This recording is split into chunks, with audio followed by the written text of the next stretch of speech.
Hello, this is vlog 13 और आज है इस ट्रिप का डे 3। हम लोग कल यहाँ पहुँच गए थे। लैंडोर यहाँ से लगभग 15 मिनट की दूरी पर है और मसूरी माल रोड में हमने ये स्टे बुक किया था। ये स्टे हमें पड़ा था 1200 का और इसके बाहर कुछ ऐसा सा व्यू दिखता है जो अभी नहीं दिख रहा है। इसे खोल के मैं दिखाती हूँ, क्या पता दिख जाए। तो ये है हमारे रूम के बाहर का व्यू, जो कि बहुत ज़्यादा सुंदर तो नहीं है लेकिन अच्छा लग रहा है सुबह सुबह। तो लैंडोर हम पहुंच गए हैं, बस थोड़ा ही दूर रह गया है, लेकिन लैंडोर पहुंचने का जो रास्ता है वो काफ़ी संकरा है।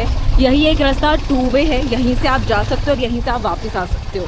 तो अगर आपको बाइक बहुत अच्छे से चलाने आती है तभी आप यहाँ तक बाइक लेकर आए, वरना वॉकिंग आए और आराम से घूमिए, किसी कोई टैक्सी करके आ जाइए, पर अपनी जान रिस्क में बिल्कुल मत डालना।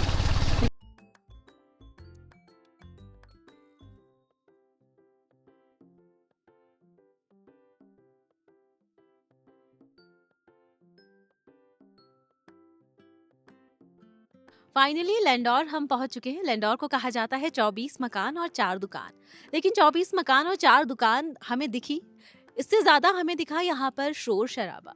लैंडोर को वैसे शांति की जगह कहा जाता है, लेकिन यहाँ पे शांति मुझे काफी कम देखने को मिली है। अभी हम उस जगह पे हैं जहाँ पर लोगों का आना जाना काफी कम है। ये वे आउट वाला रास्ता है, इसलिए लोग कम आ रहे हैं और जा रहे हैं, लेकिन गाड़ियों का लगातार आना जाना यहाँ पर बना हुआ है। थोड़ा ऊपर हम जाएंगे और इसे एक्सप्लोर करेंगे, जहाँ पर है लाल टिब्बा चर्च और एक वो जगह जहाँ पर जब ब्रिटिशर्स ने इंडिया पर रूल किया था तब उन्होंने यहाँ पर हिंदी सीखी थी। तो चलिए हमारे साथ इस जर्नी पर आप भी बने रहिए और देखिए लैंडोर में क्या कुछ है।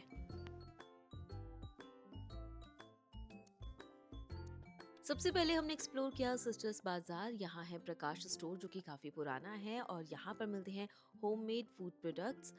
इसी के साथ हमने एक छोटा सा लंच ब्रेक लिया, जहाँ हमने ईज सिस्टर्स पर ट्राई किया बनाना पैनकेक्स और वेज ग्रिल सैंडविच।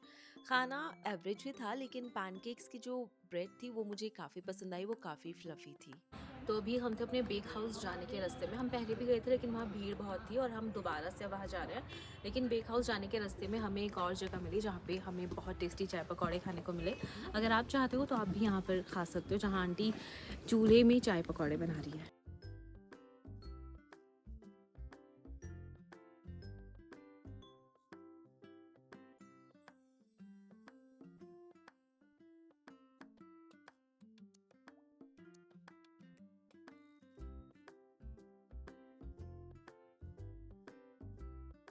यहाँ पर यही हाल है, आप अपना ऑर्डर देंगे और कोई आपको आवाज़ लगाएगा, तब आपको अंदर जाके एंट्री मिलेगी।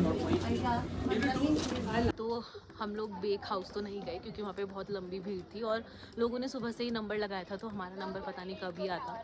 अभी इतनी भीड़ थी और ठंड भी पड़ रही थी, तो अब हम जा रहे हैं नीचे की ओर जहाँ 4 दुकानें हैं।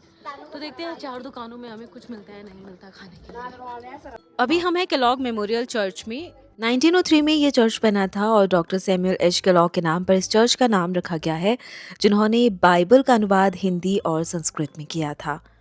ये चर्च सिर्फ संडे को खुलता है, वीकडेज में ये चर्च बंद रहता है। अगर आप लैंडोर जा रहे हैं और आपको ये चर्च एक्सप्लोर करना है तो आप संडे को ही जाएं। केलॉग्स मेमोरियल चर्च के पास में ही है लैंडोर का लैंग्वेज स्कूल। कहते हैं जिस वक्त ब्रिटिशर्स ने इंडिया पर रूल किया था तब उन्होंने यहाँ पर हिंदी लैंग्वेज यहाँ पर सीखी।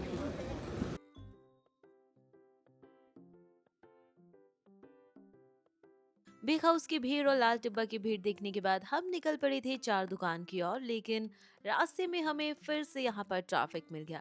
इतनी भीड़ थी कि बस पूछो ही मत। जैसे तैसे हम 4 दुकान पहुंचे और यहाँ आकर भी हमारा फिर मूड ऑफ ही हो गया।